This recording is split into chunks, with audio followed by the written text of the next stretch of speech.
Hey everyone, welcome back to my channel. First of all, back to school starting today. So, as I've said in previous videos, in case you haven't checked them out, please do. With me being back in college now, I might not be as consistent as I would like to be, but I'm going to do my absolute best to put out videos as often as I possibly can. So this is why I'm doing this now before I have class. So to talk about the topic today, obviously you clicked on the video because you saw I am now talking about the Columbus Blue Jackets.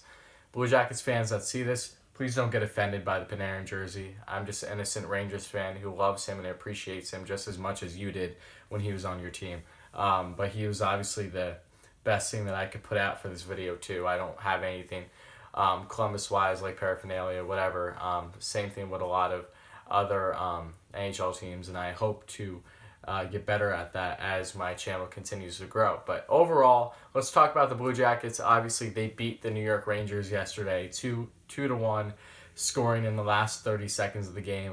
That was really frustrating and heartbreaking on my part, being a Rangers fan. But overall, I'm not going to hang my head too much because what Columbus has been doing this season has been nothing short of amazing and surprising for not just me, but I'm sure for the rest of the hockey community. So what has Columbus done this season? Well, first of all, in 50 games played, they have 26 wins and 16 losses and 8 overtime losses. That's good for 60 points and has them currently first in the wild card spot in the Eastern Conference. So, wow, yeah. If you would have told me to start the season that Columbus at that over the halfway mark, 50 games in, would be in a playoff spot, I would say you're crazy. But John Tortorella is doing what he does best. He is such a great defensive-minded coach in the NHL.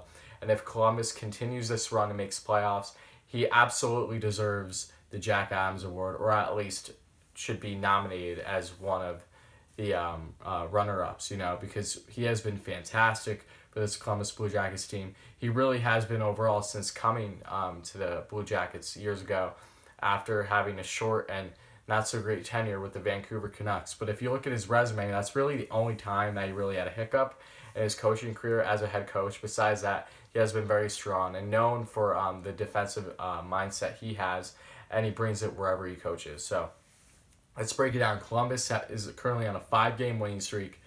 Really crazy. They're 8-2 in their last 10 games, and they have had contributions from really so many different players throughout the lineup, whether it be defense or whether it be scoring with guys who have just stepped up with the amount of injuries that Columbus has dealt with throughout the past 10 games too. They've been without Cam Atkinson for a bit, Oliver Bjorkstrand, etc. But since then, those players are now back and doing well for them. Like guys like Nathan Gerby have really stepped up since call-up. He has like 8 points in 15 games. Emil Benstrom, rookie forward who was drafted in 2017 by the Blue Jackets, he has been really strong for them too. And 13 games, he has 36 points for the rookie forward, so he's been really great. But overall, their goaltending has been their biggest, greatest accomplishment this season for them. If you look at everything in regards to their goaltending, and I will get to that in a second. First, I'm going to break down, if you've seen previous videos about teams I talk about, I'm going to break down the average stats and their leaders in goals, assists, and overall points, and then I'll get more into individual players. But to start off with the goal scoring, the team leader is tied between Pierre-Luc Dubois with 15 and Zach Werenski, the defenseman, with 15. Both are having very strong seasons still. Dubois is on pace to have a better season than they had last year, so that's always good to see. And Werenski has been a monster. This guy has had what, 1 or 2 hat tricks this season, right? It is ridiculous for really, he's a two-way defenseman. I wouldn't even say that he's just offensive because he's great in his own zone too. Between him and Seth Jones, they are unbelievably dominant. One of the best young defensive pairings in the league, without question, and are only going to continue to get better as they get older. But third in goal scoring is Oliver Bjorkstrand, who had the 2 goals for Columbus in his first game back from injury last night against the Rangers. Bjorkstrand's looking good. He has been up until his injury, and he hasn't skipped a beat since coming back from his injury. Really happy for him. He looks like he is a guy that is going to continue to get better for this Columbus team and can be part of their core group going forward. And who knows? It seems like he definitely will be a 30-goal scorer at least. He's hit 23, I believe, as his career high 2 seasons ago. So we'll see if he, going forward, if he can continue to blossom into the young and impressive forward that he is. All right, now in assists, Seth Jones leads the way with 22. Great overall defenseman. Really love his game.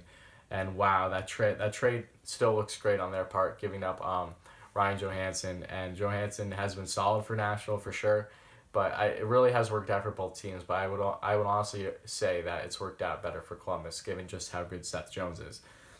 Second is in assists is Gustav Nyquist with 21, and third is Dubois. And I don't know why, but I just decided to ignore the fact that I need to write his stat down. But in overall points, Dubois has 35, so he has 15 goals, and then whatever the assist will be with 35, because I'm just going brain dead currently. So that's going to be, 25? No, 20. I'm sorry. He has 20 assists because he has 15 goals for 35 points. And second is Gustav Nyquist in overall points with 31. And third is Zach Werenski with 29. So overall, the offense is still a major issue with this Columbus team. But if you know anything about John Tortorella and his coaching style, besides being very vocal to say the least, Tortorella has never been a huge offensive mind. Believes that defense wins championships, and they have plenty of times, and he is showing that once again with this Columbus Blue Jackets team. So let's talk about some guys that are really thriving for them. Alexander Wennberg stands out to me. He has 20 points this season. Only had 25 last year, so he is on pace to easily surpass that total. Wennberg is one of the numerous high draft picks Columbus has in their lineup that are homegrown talents that really haven't, lived up to the hype, unfortunately. A lot of the first rounders, or just in the first 2 rounds Columbus has drafted, hasn't been great. Not terrible by any means, but especially being kind of, later in the first round picks is kind of more up in the air as to what their ceiling is going to be. But Wennberg has been playing really solid hockey, especially with the injuries that Columbus has sustained throughout the season. So that's really great to see on his part. And Emil Benstrom, who I talked about as well, has really been a standout for them. And it'll be interesting to see what things are going to shape up with him going forward with the team, especially when Alexander Texier is back for the team. Another young promising forward. Where is he going to fit in the lineup with Benstrom playing so well, and etc. Sonny Milano has been around too. Milano unfortunately hasn't lived up to the hype, but there is still something there. He's only 23 years old, so I wouldn't necessarily say that it's a total loss on his part. Now the goaltending. The goaltending has been their biggest piece by far. Between Elvis Merzlikins, who has been ridiculous for them, and Jonas Korpisalo, who was coming in the season as the starter, who I didn't think was deserving. Both really turned it on, and unfortunately Korpisalo got hurt not too long ago, so he's out for a bit. But Merzlikins in the starter spot since then has been absolutely phenomenal. The best goal center in the league as of late. And even their third string, who they called up, I'm not even going to pronounce his name honestly, because I know I'm going to butcher it. But the young Latvian goaltender rookie got called up to play his first AHL game against the Rangers yesterday. Only allowed 1 goal on roughly 30 shots. So, great for him. Obviously frustrating for me, but it all goes hand in hand with this team system, with their defense, and how great their forwards are at back checking and forechecking. It is really hard to get in the zone, and I noticed that especially last night watching the game. But overall, Merzlikins, since really becoming the starter, given Korpisalo's injury, has been on fire. He has, in his last 4 games, he has 3 shutouts. Ridiculous. In 20 games played overall this season, he has a record of 8, 6, and 4, 4 being the overtime losses. He has a goals allowed average per game of 2.36 and a save percentage of 928. So Merzlikins is looking unbelievably impressive. Really changes the dynamic where Columbus goes forward with who their starting goaltender will be in the future. Will it be him? Will it be Korpisalo? Or are they going to do what a lot of NHL teams do, having a 1A, 1B? And I think for their case right now, especially once Korpisalo is back, that seems to be the best route to go in. And Korpisalo, up until his injury, he played 32 games played, had a record of 17 wins, 10 losses, 4 overtime losses. Goals allowed average of 2.49, which is really good, and a save percentage of 913. So he really turned it on after having a slow start to the season with the rest of the Blue Jackets team. But given everyone they lost in the offseason, as you know, and the injuries that they endured this season to all their top players for a bit. Wow, like I am honestly baffled with how good this team has been, and even though I am frustrated with wanting my Rangers to make a playoff wild card spot this year because I feel that they still have a chance, but it's getting very slim. I won't be upset at all if Columbus makes the playoffs because they have just been so great, and if they have cap room too to make moves come the deadline, if they really are in a good position to make a run in the playoffs again this year, then by all means go for it. And overall, though, they have the 25th ranked offense in the league. Not great at all. They average 2.68 goals per game, and they have the 23rd ranked power play at only 17.12%. So their offense needs improvements. There's no question.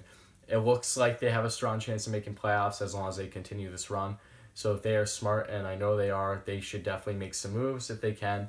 The only problem, though, is that they don't really have a lot that they can move given the amount of draft picks that they gave up towards the deadline last year. They do have cap space, though, so they can easily jump on a rental without giving up too much, hopefully, for their sake. But they can definitely, obviously, use a guy in the top six and bomb six, honestly. That wouldn't hurt them at all.